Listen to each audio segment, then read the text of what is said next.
Subscribe करें और bell दबाएं ताकि कोई खबर रह न जाए।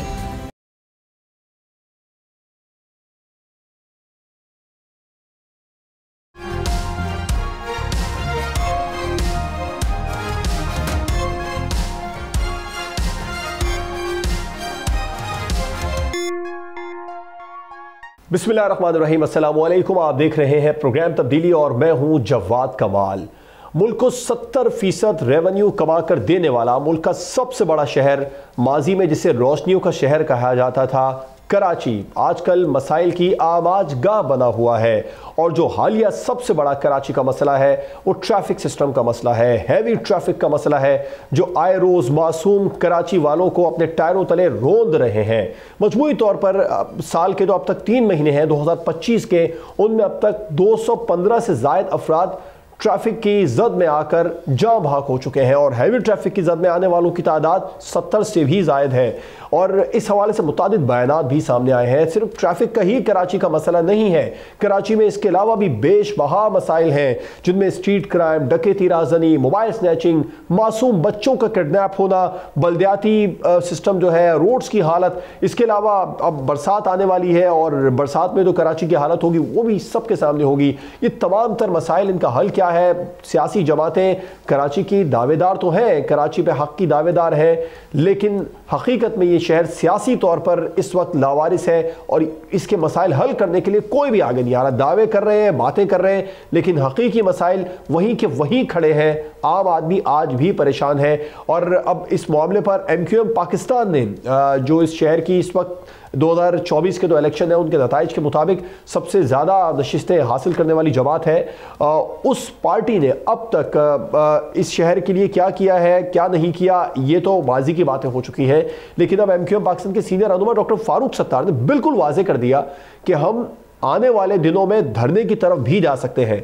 डॉक्टर फारूक सत्तार ने क्या कहा, जरा आप भी सुन लीजिए। में भी बदकिस्मती से सबसे नीचे है। एक तरफ माफियाज हैं और एक तरफ कराची के मुतासरा जुल्म के शिकार बेदरिक कत्ल किए जाने वाले मासूम बेगुनाह शहरी हैं। हम एक पुरअमन एहतजाज की वफाक से भी बात कर रहे हैं। वफाक के पास अपने मामलात की तरजीहात है, कराची उनकी तरजीहात में भी बदकिस्मती से सबसे नीचे है। एक तरफ माफियाज हैं और एक तरफ कराची के मुतासरा जुल्म के शिकार बेदरिक कत्ल किए जाने वाले मासूम बेगुनाह शहरी हैं। हम एक पुरअमन एहतजाज की कॉल देने के बारे में सोच रहे हैं। तो मुझे उम्मीद है कि एक तरफ गवर्नर कॉन्फ्रेंस करेंगे, दूसरी तरफ हम धरने की तरफ जाएंगे। और इसमें मतलब अब हमें अमली तौर पर करना होगा, वरना लोग कहेंगे कि गुफ्तन नशिस्तन बर्खास्तन, आप अमली तौर पर कुछ नहीं करें। अगर आप अपोजिशन की बड़ी जमात है सिंध में और आप तीसरी बड़ी जमात है हुकूमत के अलायंस में वहाँ पर, तो आपको अगर और दोनों वफाक से और सूबे से कहीं से आपको रिलीफ नहीं मिल रहा, तो फिर अगर आप अपना पॉलिटिकल क्रेडिट कंज्यूम कर रहे हैं और बगैर किसी शराइत के 26वीं आईनी तरमीम भी पास कर रहे हैं, आप अपने दरवाजे के चक्कर भी नहीं लगवा रहे जैसे मौलाना फजलुर रहमान ने लगाए, तो हमसे ये सवाल। डॉक्टर फारूक सत्तार ने वाजे कर दिया कि हम धरने की तरफ भी जाएंगे और ऑल पार्टीज कॉन्फ्रेंस भी गवर्नर हाउस में कराची के मसाइल पर होगी। MQM ने माजी में कराची के लिए क्या किया, क्या नहीं किया, लेकिन इस वक्त पाकिस्तान पीपल्स पार्टी इस शहर पर बरसर इख्तिदार है। मेयर पाकिस्तान पीपल्स पार्टी का है और वजीर आला भी जो सिंध के हैं वो पाकिस्तान पीपल्स पार्टी से ताल्लुक़ रखते हैं। मसाइल का हल निकालने के लिए पाकिस्तान पीपल्स पार्टी क्या कर रही है, MQM कितना उनको फोर्स कर रही है, विफाक से MQM का ताल्लुक है, इस तमाम तर मौज़ूआत पर हम प्रोग्राम में बात करेंगे। हमें ज्वाइन किया है MQM पाकिस्तान के सीनियर रहनुमा अरशद वोरा साहब ने। बहुत बहुत शुक्रिया अरशद वोरा साहब प्रोग्राम में अपना कीमती वक्त देने के लिए। पाकिस्तान पीपल्स पार्टी की रहनुमा तर्जुमान सिंध हुकूमत सादिया जावेद साहिबा ने भी हमें ज्वाइन किया है। बहुत बहुत शुक्रिया सादिया साहिबा अपना कीमती वक्त प्रोग्राम में हमें देने के लिए। जमात इस्लामी के सूबाई असम्बली के मेंबर मोहम्मद फारूक साहब हमारे साथ मौजूद है प्रोग्राम में। फारूक साहब आपका भी बहुत बहुत शुक्रिया। अरशद वोरा साहब आपसे आगाज़ करना चाहूँगा, एक तरफ ऑल पार्टीज कॉन्फ्रेंस होगी, दूसरी तरफ आप लोग वाकई में धरना देने जा रहे हैं या फिर ये ज़ुबानी जमा खर्च बयान दिया गया डॉक्टर फारूक सत्तार की जानिब से, और अगर धरना दिया जाएगा तो वो कराची में दिया जाएगा या इस्लामाबाद में? बिस्मिल्लाहिर्रहमानिर्रहीम। देखिए ये धरना और ये ऑल पार्टीज कॉन्फ्रेंस ठीक है, ये कुछ मेजर्स हैं, पॉजिटिव मेजर्स हैं जो कि शहर की अब ज़रूरत भी है और शहर की आवाम के लिए लिए जाएंगे। लेकिन अब ये शहर जो है ना, ये शहर एक बड़ी सोची समझी साजिश के तहत इस शहर को बर्बादी की तरफ ले जाया गया है। ये शहर जिसकी आबादी आज 4 करोड़ है, इस शहर की आबादी को जब आप 2 करोड़ 5 लाख गिनोगे, आधी आबादी शहर की जब आप खा जाओगे तो फिर इस शहर के लोगों को इस शहर में नौकरियां नहीं मिलेंगी, इस शहर के लोगों को इनके अपने तालीमी इदारों में तालीम के लिए एडमिशंस नहीं मिलेंगे। इस शहर के लोगों को जब आप इस शहर में बाहर से लोगों को ला कर नौकरियां दोगे, इसका अपना कोटा इसको नहीं दोगे। आज इस शहर में ट्रैफिक पुलिस जो है वो तकरीबन आप ये समझ लें 99 to 100% जो है वो अंदरूनी सिंध से आ गई है। हम नहीं चाहते कि अब हम इस नहज पर आए और हम ये कहें कि कराची जो है वो कराची वालों का है, लेकिन अब कराची वालों के बस से बाहर हो चुका है। कराची अब जो है कराची के अंदर तकरीबन समझ लें कि ये इतना भर चुका है कि कैपेसिटी कराची की खत्म हो चुकी है मजीद लोगों को एब्जॉर्ब करने की। यहाँ पर इंटर प्रोविंशियल माइग्रेशन आपको बंद करनी होगी। यहाँ पर मैं सिंपल बात करता हूँ और हर दफ़ा मैं बात करता हूँ और मैं हर दफ़ा मुराद अली शाह से स्टार्ट लेता हूँ कि मुराद अली शाह साहब ने यहाँ स्कूलिंग की, यहाँ रहे, यहाँ पढ़े, यहाँ उन्होंने तालीम हासिल की, उनके बच्चे यहाँ पढ़ रहे हैं, यहाँ बड़े हुए, यहाँ की सड़क इस्तेमाल की, गिनवाते नहीं है। आधे पीपल्स पार्टी के तमाम लीडरान अपने आप को कोई खैरपुर में तो कोई सांगड़ में तो कोई उधर गिनवाता है, कराची में रहते हैं, कराची में अपने आप को गिनवाते नहीं है ये लोग। इसी तरीके से मैं उस तबके की भी बात करूंगा, ये तो मैंने बड़े सियासी लोगों की और बड़े जागीरदारों की बात कर दी। यहाँ पर जो ये पुलिस का अभी मिसाल दे रहा हूँ कि ताज़ा भर्तियां जो हुई हैं ट्रैफिक पुलिस में, ये ट्रैफिक पुलिस वाले जो यहाँ आते हैं, यहाँ बैठते हैं, यहाँ कमाते हैं, यहाँ से कमा के अपने घरों को बेचते हैं, ये भी गिनती में यहाँ पर नहीं है। और ये ओनरशिप इस शहर की क्यों लेंगे? अरशद वोरा साहब, तकरीबन एक दहाई से आप लोग भी वफाकी हुकूमत का हिस्सा है, वफाक की तरजीहात में कराची को क्यों नहीं डलवाते? मैं इसका जवाब आपसे लूंगा। सादिया जावेद साहिबा को भी डिस्कशन में इन्वॉल्व करते हैं। सादिया साहिबा, मेयर आपका, वजीर आला आपका, गवर्नर को हटाने से मसाइल कैसे हल होंगे? ये वक़ार मेहदी साहब कह रहे हैं कि जब तक गवर्नर है तब तक ये बड़ी रुकावट है शहर के मसाइल के लिए। अब ईद बिल्कुल सर पर है, पता नहीं किसी तरीके से करते कराते कराची के लोग मार्केट्स तक पहुंच गए हैं, वापस जाते वो स्ट्रीट क्रिमिनल्स के हत्थे चढ़ जाए या ना चढ़ जाए, ये उनकी किस्मत पर मुनहसर है। क्या कहेंगे, इन मसाइल का हल क्या है? बिस्मिल्लाहिर्रहमानिर्रहीम। सबसे पहले तो मैं आपको ये कहूँगी कि MQM की जो क़यादत है उसको जो उन्होंने लसानियत, नफ़रत और तकसीम की सियासत हमेशा की है, हमेशा, आज की बात नहीं, हमेशा इन्होंने की है। और वो ये अभी भी जो बातें कर रहे थे कि जी ये शहर बर्बाद हो रहा है, तो ये शहर तो बर्बाद करने वालों में सरे फहरिस्त नाम ही इनका होगा। इस शहर से जितने जनाजे उठे हैं, इस शहर की सड़कें खून से लाल की गई हैं, वो तारीख में कोई नहीं भूला। मतलब तकरीर करना बहुत आसान होता है, टीवी शोज पे बैठकर बात करना बहुत आसान होता है। हमने मना किया था कि लोकल गवर्नमेंट का इलेक्शन ना लड़ो, हमने नहीं मना किया था, क्योंकि आपके पास उम्मीदवार नहीं थे, आपका लोग टिकट लेने के लिए तैयार नहीं थे, तो इसलिए आप भाग गए थे। कराची में सबको सादिया साहिबा, उन्होंने तो जो किया सो किया। इस वक्त तो आप लोग शहर में बरसर इक़्तिदार है, शहर के मसाइल के लिए अवाम आपकी तरफ देख। जी बिल्कुल, हम इस शहर, बिल्कुल शहर कराची का मेयर जो है वो एक जाला मेयर है, मुर्तज़ा वहाब, इस शहर के लिए काम कर रहा है। देखें, चीज बर्बाद करने में बहुत जल्दी से चीज बर्बाद होती है। किसी दुनिया में सुना है कि ट्रीटमेंट प्लांट पे चाइना कटिंग की जाती है? इस शहर में ट्रीटमेंट प्लांट पे चाइना कटिंग की है, जाके देख ले। और जिसने की है, नाम मैं नहीं लूंगी, आप जाएं अपनी टीम को भेजें। TP2 जो ट्रीटमेंट प्लांट है कराची का, उस पे चाइना कटिंग हुई है। तो इस शहर को बर्बाद जिन्होंने किया, बिल्कुल पीपल। साहब जवाब देना चाह रहे हैं जो एक मिनट जी, उसके बाद जब ये बोलते रहे मैं सुनती रही हूँ, जब इनकी बारी आए तो ये बिल्कुल जवाब दें। दूसरी बात ये है कि आप ये कह रहे हैं कि जी बिल्कुल कराची के लिए पाकिस्तान पीपल्स पार्टी काम कर रही है। अच्छा, इनसे पूछें कि कराची को यूनिवर्सिटी कितने साल इनकी हुकूमत रही है? कराची को यूनिवर्सिटी पाकिस्तान पीपल्स पार्टी ने दी। कराची की 50 साल के बाद सड़कों की रिवैम्पिंग का काम हुआ, वो पाकिस्तान पीपल्स पार्टी ने किया, इनको इख्तिदार रहा है, तो ये बातें इनके मुंह से अच्छी नहीं लगती। देखिए कराची मिनी पाकिस्तान है, कराची का जो मरदूम शुमारी का, लेकिन सादिया साहिबा सिर्फ यही मसले नहीं है, कराची पाकिस्तान का सबसे बड़ा शहर है और इस शहर में और भी बहुत सारे मसाइल हैं। आपने सड़कें गिनवा दी हैं, लेकिन कराची में 2, 4, 5 या 10 सड़कें नहीं हैं। दूसरी बात, कराची में जो इस वक्त स्ट्रीट क्रिमिनल्स हैं, हैवी ट्रैफिक, ये मेरा एक सवाल सुन लीजिए सादिया साहबा, यही हैवी ट्रैफिक है, यही ड्राइवर्स होते हैं, जब ये दूसरे शहरों में होते हैं तो वहां पर कानून को फॉलो करते हैं। आखिर ऐसा क्या हो जाता है कराची में आते ही ये बेलगाम हो जाते हैं और कराची वालों को टायरों तरह कुचलना शुरू कर देते हैं? देखिए, जो ट्रैफिक हादसात हुए उसकी मैंने ये आज नहीं, ये सब टीवीज ने इस पे शो किए और जेन्युइनली बाय हार्ट मैंने इस चीज को कंडेम्ड किया है।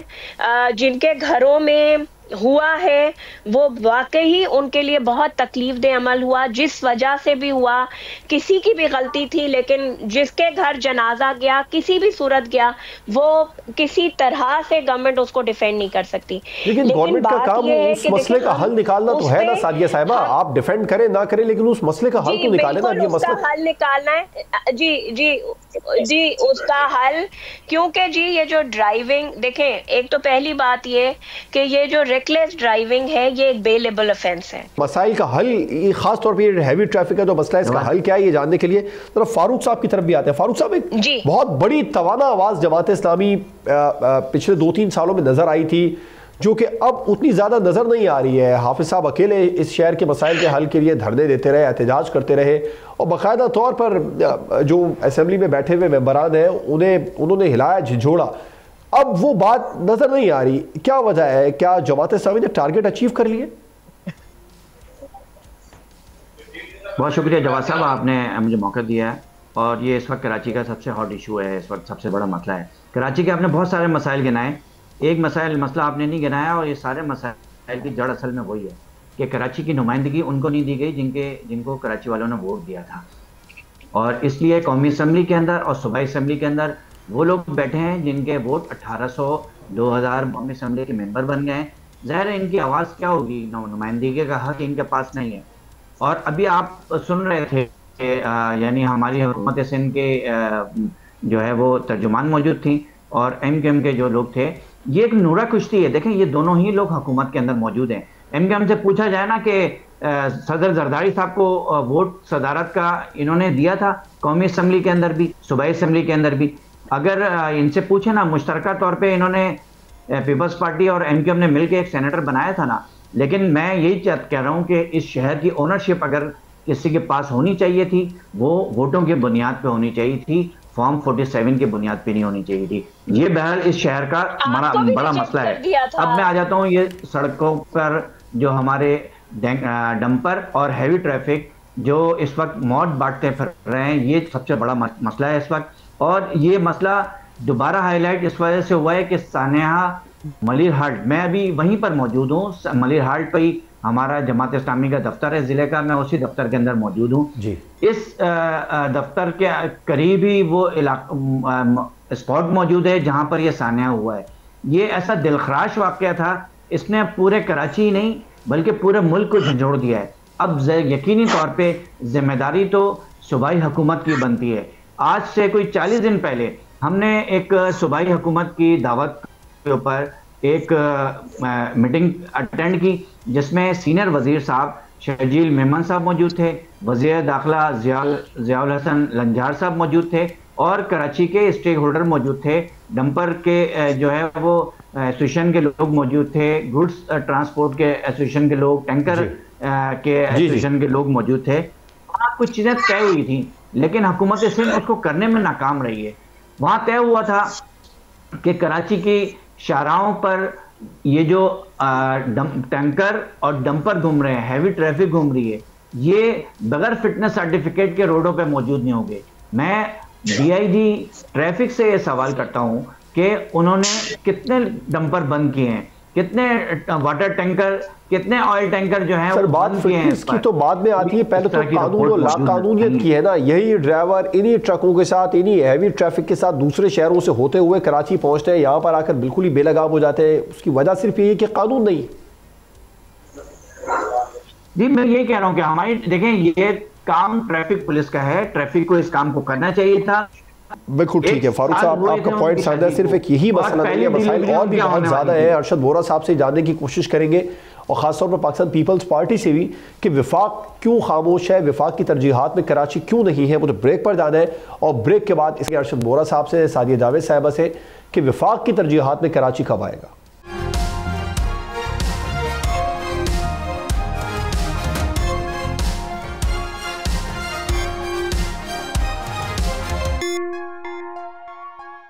ब्रेक के बाद एक बार फिर से खुशामदीद। कराची विफाक की तरजीहात में शामिल आखिर क्यों नहीं है, इसका जवाब मैं पाकिस्तान पीपल्स पार्टी से और MQM से लेना चाहूँगा। पहले सादिया जावेद साहब आप जवाब दीजिए। आप लोग विफाकी हुकूमत में हैं भी और नहीं भी है, लेकिन बहरहाल सदर पाकिस्तान आपका, बड़े ओहदे सारे आईनी पाकिस्तान पीपल्स पार्टी के पास है। अगर वो विफाक में नहीं भी है तो अपोजिशन में भी नहीं है, तो विफाक की तरजीहात में कराची क्यों नहीं होता? बिल्कुल ये बदकिस्मती है कि नून लीग की तरजीहात में, नून लीग की हुकूमत की तरजीहात में कराची नहीं, पूरा सिंध नहीं है। आप देख लें, आप नून लीग ना कहें, विफाक कहें, क्योंकि विफाक में आप लोग भी हैं, काबीना में नहीं है सादिया साहिबा, लेकिन विफाकी हुकूमत का हिस्सा जरूर है। नहीं, मैं तो नून, देखे गवर्नमेंट नून लीग चलाती है। गवर्नमेंट, हम बिल्कुल कॉन्स्टिट्यूशनल पोजीशंस पे पाकिस्तान पीपल्स पार्टी है। सदर पाकिस्तान अगर एक भी आईनी दस्तावेज पर दस्तखत ना करे तो क्या पाकिस्तान चल सकेगा? आप कह रही है गवर्नमेंट नून लीग चला रही है, अगर सदर कोई एक भी दस्तखत ना करे, या तो मैं जवाब दूंगी या आप सवाल करेंगे। देखिए, मेरा काम है सवाल करना, मैं आपसे सवाल करूंगा, मेरी बात सुनेंगे। नहीं तो आप मेरा जवाब तो पूरा हो जाने दे, फिर आप बिल्कुल सवाल करें। चले, आप जवाब दीजिए। ये है कि बिल्कुल फेडरल गवर्नमेंट की तरजीहात में मुझे ये लगता है कि पाकिस्तान के सूबा सिंध बिल्कुल नहीं है, जिसमें कराची भी शामिल है। कराची सिंध का दारुल खिलाफा है। अगर आप देखेंगे कि अभी जो परसों एपेक्स कमेटी की मीटिंग हुई है, उसमें जो लाइफ लाइन है, अगर ये पोर्ट सिटी है ना, तो यहाँ से गुड्स जानी है अपलैंड पाकिस्तान, तो मोटरवे सबसे पहले इस सूबे से निकलना चाहिए, इस सूबे से बनना चाहिए। उनकी तरजीहात में शामिल नहीं है। वफाक के जो इदारे इस शहर में हैं, जिसमें कंट्रोलमेंट बोर्ड्स भी हैं, जिसमें KPT भी है, जिसमें रेलवे भी है, वो 1% भी इस शहर के लिए अपना जो उनको देना चाहिए, जो इस शहर की वो फैसिलिटीज यूज करते हैं, सड़कें यूज करते हैं, उसमें वो गवर्नमेंट को कोई सपोर्ट नहीं करते। तो ये आपकी बात से मैं बिल्कुल इनकार नहीं कर रही कि वफाक की तरजीहात में सूबा सिंध और बिलखुसूस कराची नहीं है, लेकिन MQM मिनिस्ट्री इसका भी जवाब दीजिए। कथा कलामी की माजरत चाहूंगा, जिस तरीके से कैनाल्स के मामले पर बिलावल भुट्टो साहब ने कहा कि ये जिंदगी और मौत का मसला है, इसी तरीके से कराची के मामले पर भी स्टेटमेंट अगर विफाक से आता तो विफाक यकीनी तौर पर उस पर एक्शन लेता। कराची भी तो इनकी तरजीहात नहीं है। देखते हैं, मुझे नहीं लगता, क्योंकि देखें कराची शहर जी सादिया साहब आप कंप्लीट कीजिए, फिर मैं फारूक साहब की तरफ आता हूँ। जी, कराची शहर बिल्कुल आपकी बात सही है। चेयरमैन पाकिस्तान पीपल्स पार्टी की तरजीहात में सबसे ऊपर है। आप देख लें, कराची के पास जितने मेगा प्रोजेक्ट्स हैं जो सिंध गवर्नमेंट के तहत, वर्ल्ड बैंक के प्रोग्राम के तहत चल रहे हैं, तो ये कहना बिल्कुल गलत है कि चेयरमैन पाकिस्तान पीपल्स पार्टी की तरजीहात में कराची शामिल नहीं। एक गिनवा दें कोई। वोरा साहब कह रहे हैं एक गिनवा दें कोई एक तरजीह। क्या गिनवा दूं? इस शहर में जितने काम इस शहर में पाकिस्तान पीपल्स पार्टी के दौर में हुए हैं, इनके दौर में अभी जो बात आपने की है मैडम, आपने कहा है कि वर्ल्ड बैंक प्रोग्राम हो रहे हैं, पार्टनरशिप का एक छोटा सा, यार public partnership is not a world bank programme. Public private partnership के तहत शहीद जुल्फिकार अली भुट्टो शाहराह हमने बनाई है, हमने ही बनाई है। बाकी सारे शहर में जो काम हो रहे हैं, विफाक से जवाब इस्लामी की बात करने का मैं कहना चाह रहा हूँ कि देखें, पहले आपने इन्होंने पहले से बात करके गई है, I have to give answer to दोस्त। ये ट्रैफिक हादसात हैं, इसकी एक एंगल ये भी है कि देखें इस शहर के अंदर ट्रांसपोर्ट का निज़ाम मौजूद नहीं है, जो पीपल्स पार्टी की जिम्मेदारी पिछले 17 साल से हुकूमत के अंदर मौजूद है ना। और इन्होंने कराची को क्या ट्रांसपोर्ट दी है, यानी ग्रीन लाइन नामुकम्मल, ऑरेंज लाइन नामुकम्मल, रेड लाइन पे पूरा डिस्ट्रिक्ट सेंट्रल हमारा जो है वो इस वक्त बड़ी कोफ की हालत में है, बड़ी इस वक्त ज़्यादा ना चल पा रहे हैं, ना गाड़ी चल पाती है, ना लोग चल पाते हैं। रमजान के दिनों में अफ्तार उनके रोडों पर हो रहे हैं, ट्रैफिक जाम की सूरत हाल है। ये कराची को 300 साढ़े 300 बसें देके कराची वालों पे एहसान करते हैं। देखें कोई मेगा प्रोजेक्ट इन्होंने मुकम्मल नहीं किया। पूरे मुल्क के अंदर 11 महीने 10 महीने 12 और 14 महीने के अंदर मेगा प्रोजेक्ट हो जाते हैं, पुल हो जाते हैं, अंडरपास हो जाते हैं। ये कराची के साथ क्या मसला है कि यहाँ 7-7 साल गुजर जाते हैं, ग्रीन लाइन मुकम्मल नहीं हुई, ऑरेंज लाइन और रेड लाइन को 3 साल हो रहे हैं। और ग्रीन लाइन वफाक का मंसूबा था फारूक साहब, नॉर्दर्न बाईपास इन्होंने बनाया कराची से हेवी ट्रैफिक ताकि, लेकिन नॉर्दर्न बाईपास को इन्होंने सिर्फ 2 वे बनाए, एक सिंगल जाने का एक सिंगल आने का है, उस पे हैवी ट्रैफिक कैसे जाएगा? ट्रैफिक को डाइवर्ट करने का सिस्टम वहां नहीं बनाया गया। बिल्कुल ऐसे प्राइवेट पार्टनरशिप के जरिए से इस वक्त मुंतजिर हैं कि कोई आए उसका रोड बना दे। ये शाहराह भुट्टो कह रहे हैं, शाहराह भुट्टो अभी 9 किलोमीटर बनाए, इतना वो शाहराह नहीं बनी जितने बैनर कराची के अंदर उस शाहराह के लग गए हैं। तो ये उस पे आप देखें, ये कराची चिंची पे सफर करते रहे, यहाँ की खवातीन, यहाँ की तालबात जो है वो चिंचियों पे सफर करते रहे हैं, जो बाकी बच्चे हैं वो मोटरसाइकिल पे सफर कर रहे हैं और मोटरसाइकिल में हादसात हो रहे हैं। देखें मुस्तकिल हादसात हो रहे हैं। विफाक से आप लोग शिकवी शिकायत करते हैं, डॉक्टर फारूक सत्तार ने कहा कि विफाक की तरजीहात में कराची नहीं है। आप लोग विफाक में ही हैं, पिछले कई बरसों से विफाक में हैं, तो आप क्यों नहीं इस मामले को उठाते वहां पर? अब मैं बात कर लूं प्लीज? जी वोरा साहब। देखिए सबसे पहले तो जो है सादिया बीवी ने अभी TP2 की बात की, जो कि मुस्तफा कमाल के दौर में ये जो एक्सप्रेसवे बना था, इस एक्सप्रेसवे के जो लोग डिस्टर्ब हुए थे वहां पे, उनको जो है वहां पे TP2 पे प्लॉट दिया गया था। अब TP2 जो है मेरा, क्योंकि इट्स माय प्रोफेशन, ठीक है ना, मुझे पता है TP1 जो है वो 100 एकड़ पे है कटर बगीचे में, उसको रिक्वायरमेंट 12 एकड़ है। इसी तरह TP2 जो है वो 25-30 एकड़ 40 एकड़ पे है, उसकी रिक्वायरमेंट 12 एकड़ है। ये 12 एकड़ पे प्लांट जो है, जिस वक्त ये लोगों को रिलोकेट किया गया, वो रिलोकेशन के बाद 12 एकड़ वहीं मौजूद था, मशीनरी मौजूद थी। उसके बाद TP1 पे आ जाए। TP1 50 साल से चल रहा था। आज TP1 का ये हाल है कि TP1 जो है पिछले 10 सालों से पाकिस्तान पीपल्स पार्टी ने मेंटेनेंस के नाम पर बंद किया हुआ है। मेंटेनेंस के नाम पर हर महीने कंपनी को नहीं जी चल रहा है TP1। अरे नहीं चल रहा मेरी बहन, आप चले चलो मेरे साथ, दिखा दूं मैं चल के। पता होता नहीं है, पता नहीं कहां से बोलती है TP1। चले बिल्कुल, मैं और आप साथ चलेंगे, TP1 चल रहा है। मैं आप मेरे साथ चले, आपको पता है नहीं 10 साल से बंद है और उसके महीने के मेंटेनेंस के पैसे दिए जा रहे हैं। चलता प्लांट बंद किया है ये।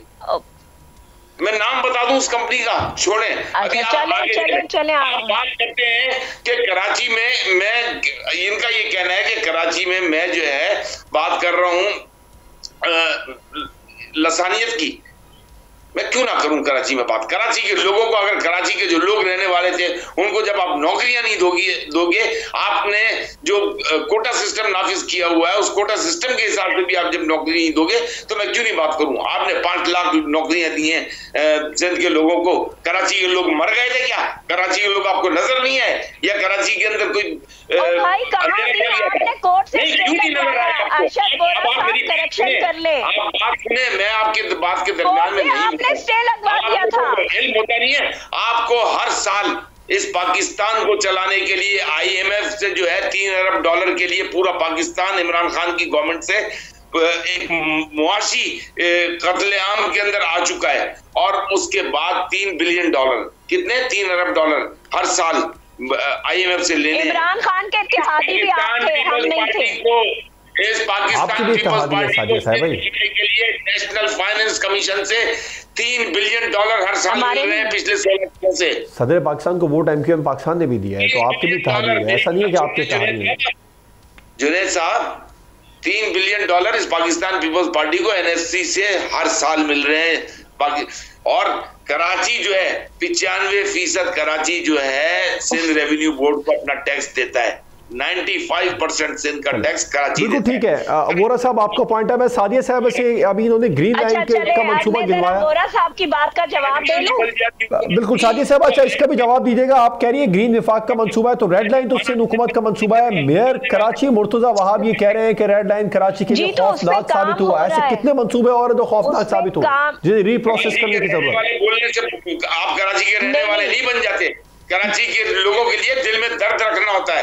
कराची की गलियों का पता होना चाहिए, कराची की सड़कों का पता होना चाहिए। जी जी सादिया साहब, और भाई हमें कराची की गलियों का पता है, हमें कराची की गलियों का पता है, हमें कराची का एहसास है। आपको, मैं पैदा कराची में हुई हूँ, पली बड़ी कराची में हूँ, पढ़ी कराची में, मुझे कराची की गलियां पता है।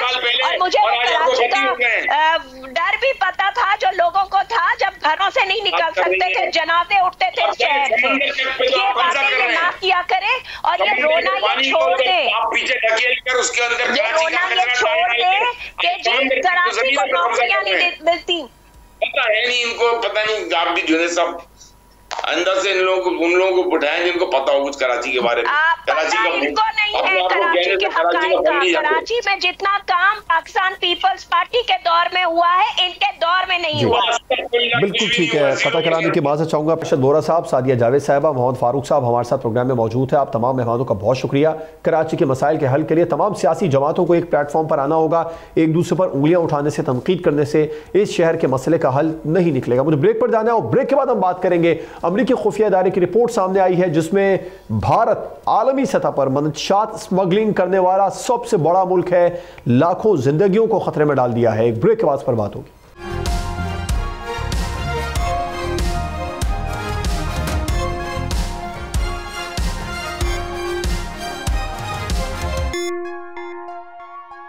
ब्रेक के बाद एक बार फिर से खुशामदीद।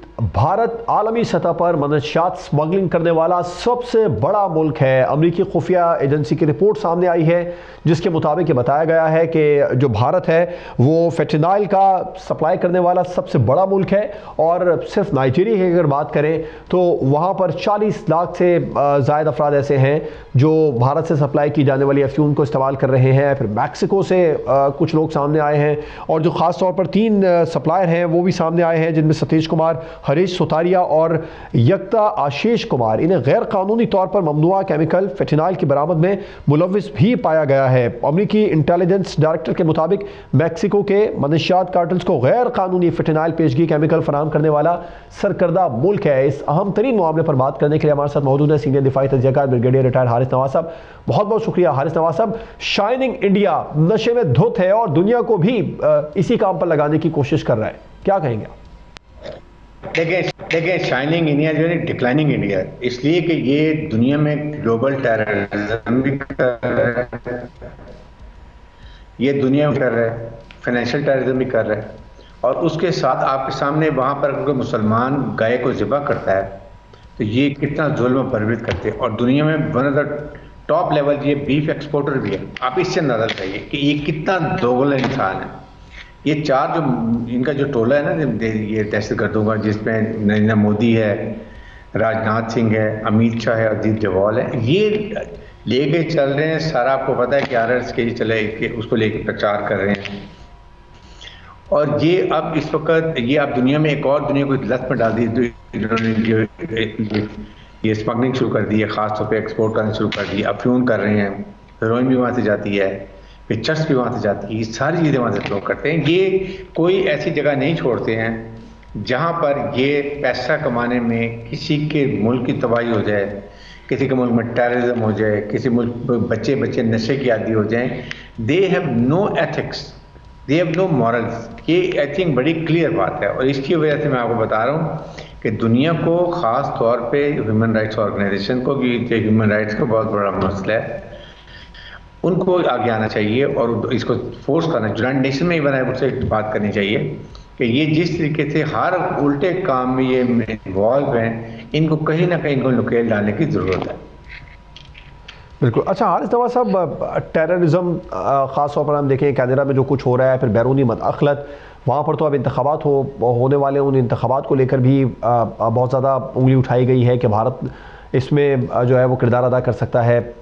और इस तमाम तर सूरत हाल के अंदर और अब दुनिया को मंशात स्मगलिंग पर लगा दिया, आप क्या समझते हैं ब्लैक लिस्ट ममालिक में? वैसे तो पड़ोसियों पर भारत उंगलियां उठाता है कि यहाँ से इकदाम हो रहे हैं, लेकिन ख़ुद तमाम ही जो भी गलत काम है, गैर कानूनी काम है, उसमें मुलविस है। तो ब्लैक लिस्ट ममालिक में शामिल किए जाने के लिए किस तरीके से अब आलमी सतह को आगे आना चाहिए भारत को? देखें, बात यह है कि दुनिया को असल में प्रॉब्लम ये है कि एक बड़ा मुल्क है, तजारती मुल्क है, दुनिया को तजारत चाहिए। अमेरिका के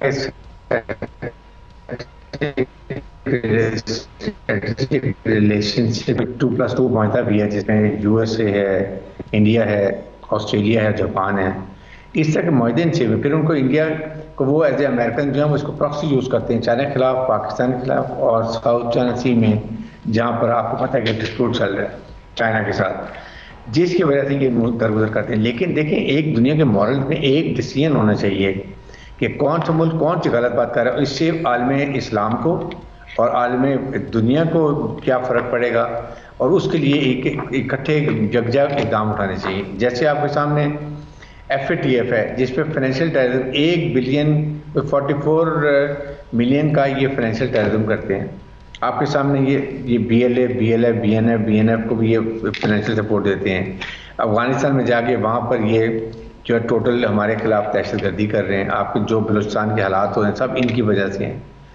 लाइकवाइज ये FATF में पाकिस्तान को तो ग्रे लिस्ट में डाला हुआ, तो नाउ इज द टाइम कि ये ममालिक मिल के इसको डाले वहाँ पर ब्लैक लिस्ट के अंदर। इसके लिए प्रॉपर लॉबिंग होनी चाहिए, इस्लामिक ममालिक की होनी चाहिए। हारिस नवाज साहब, आपने कहा कि तिजारत एक बड़ा मसला है, तो आप क्या समझते हैं ट्रेड के मफाद में दुनिया को दाव पर लगाया जा सकता है? देखिए, बड़े ममालिक के अपने मफादात हैं, अपने मफादात के लिए आपके सामने वो गज़ा में क्या हो रहा है बताइए। जुल्म बर्बरीत की इंतहा है। 2 अरब मुसलमान तमाशा देख रहे हैं फ़लस्तीन को बुचर करते हुए, क्या कोई बात कर रहा है? इसलिए मॉरल की बात छोड़ दें, यहाँ मुल्की मफादात है। जिस तरीके से वो चाहते हैं कि अगर इंडिया से उनको फ़ायदा हो वो खामोश रहेंगे, और पाकिस्तान में अगर ये ऐसी चीज़ हो तो आप देखें कितना वालवेला होता है।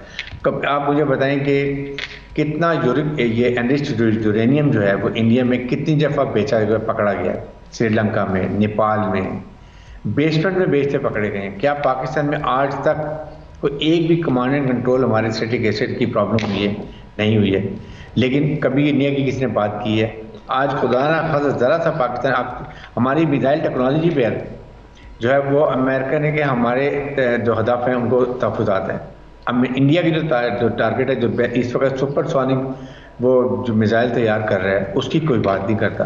हमें समझ, इसलिए हमें पाकिस्तान को चाहिए हम अपने मफादात में हमें अपने लेके फोकस करें, अपनी इकनॉमिक तरक्की करें। हम एक न्यूक्लियर मुल्क हैं, इस्लामिक मुल्क हैं, बैटल हार्डन्ड आर्मी है, जियोस्ट्रेटेजिक लोकेशन बहुत अच्छी, इकनॉमिक तरक्की करेंगे, अपने फैसले अपने मुल्क के मफादात में करेंगे, इस पर फोकस करें। एंड फिर जब आपकी स्टेज पे आ जाते हैं, then talk to the world, this is what we want, the way India is doing it. हमें ये लेके देना कि अपने आप को लोहा मनवाएं, ग्वादर पोर्ट को प्रेशराइज करें, दुनिया की तजारती मंडी बने, जहाँ से थ्रू दुनिया में, अफ्रीका में, मिडिल ईस्ट में आपका दुनिया का सामान जाए, सेंट्रल एशिया का, चाइना का, ईरान का, पाकिस्तान का, फिर देखिए क्या बात होती है। लेकिन हमें फॉरेन ऑफिस को इसके ऊपर और हमारे ऑफिस को बहुत एहतियात से, बहुत मुफस्सल तरीके से डोजियर तैयार करना चाहिए। डोजियर को लेके हमें बात करनी चाहिए खुल के, अमेरिकन से, यूरोपियन और ह्यूमन राइट्स की सो कॉल्ड चैंपियन बने हुए इतने ममालिक, उनसे बात करें, यूनाइटेड नेशन में ले जाएं। ये ग्लोबल इसका इफेक्ट होगा अगर ये जिस तरीके से अफ्यून और ये चर्च ये वहाँ जा रही है। बिल्कुल ऐसे ग्लोबल इफेक्ट हो रहा है। और आप देखें रिपोर्ट सामने आने के बाद में भी अब तक सरकारी सतह पर कोई खास एक्शन नहीं लिया गया। तो क्या ये कहा जा सकता है ये सब सरकारी छत्तर छाए तले हो रहा है? जिस तरह बैरूनी मदाखलत होती है, दहशतगर्दी होती है, टेररिज्म भारत फैला रहा है, इस तरह ये मंशात स्मगलिंग भी सरकारी छत्तर छाए तले हो रहा है। 100% इंडियन गवर्नमेंट के अम्ब्रेला में हो रहा है। Indian government is involve Indian government जो है वो हर किस्म का उल्टा काम करती है। ये जो अक़लियतों के साथ क्या जुल्म कर रहे हैं, कश्मीरियों के साथ क्या कर रहे हैं, सिखों के साथ क्या कर रहे हैं, दलित के साथ क्या कर रहे हैं। आप नॉर्थ ईस्टर्न साइड पर एक्सलेट मूवमेंट देखें, कितनी आज़ादी की मूवमेंट चली है। आप ये देख लें, आप असामीज़ को देख लें, मीज़ूज़ को देख लें, कहाँ की प्रॉब्लम की चल रही है। ये इस पूरे रीजन में अपना पॉलिसमैन बनना चाहता है अमेरिका का, उसके लिए पूरी करता है। और ये पाकिस्तान को समझता है कि पाकिस्तान एक बहुत बड़ा स्टम्बलिंग ब्लॉक है, जिसकी वजह से ये अपने जो अहदाफ होते हैं, टारगेट पूरे नहीं कर सकता। इसलिए इसके लिए दुनिया को खड़े होने के बाद देखें, इस वक्त ग्लोबल वार्मिंग की बात होती है, एनवायरनमेंट चेंज की बात होती है। इसी लिहाज से ये भी होना चाहिए कि ये मुआशियात के खिलाफ भी, इसके खिलाफ भी एक ग्लोबल मूव चलनी चाहिए, जिसमें पिन पॉइंट करना चाहिए कौन कौन से ममालिक हैं जो इसमें इन्वॉल्व हैं और उनका सद्देबाब कैसे करना चाहिए। जी ठीक है, बिल्कुल ठीक है। बहुत बहुत शुक्रिया। Brigadier retire Haris Nawaz programme में मौजूद थे। ब्रिगेडियर साहब आपका बहुत शुक्रिया। प्रोग्राम आपने देखा। नाज़रीन, शाइनिंग इंडिया का दावा तो भारत करता है, लेकिन हकीकत इसके बिल्कुल बरक्स है। भारत का घिनौना चेहरा, दोगला चेहरा दुनिया के सामने आ चुका है। इजाज़त दीजिए, अल्लाह हाफिज़।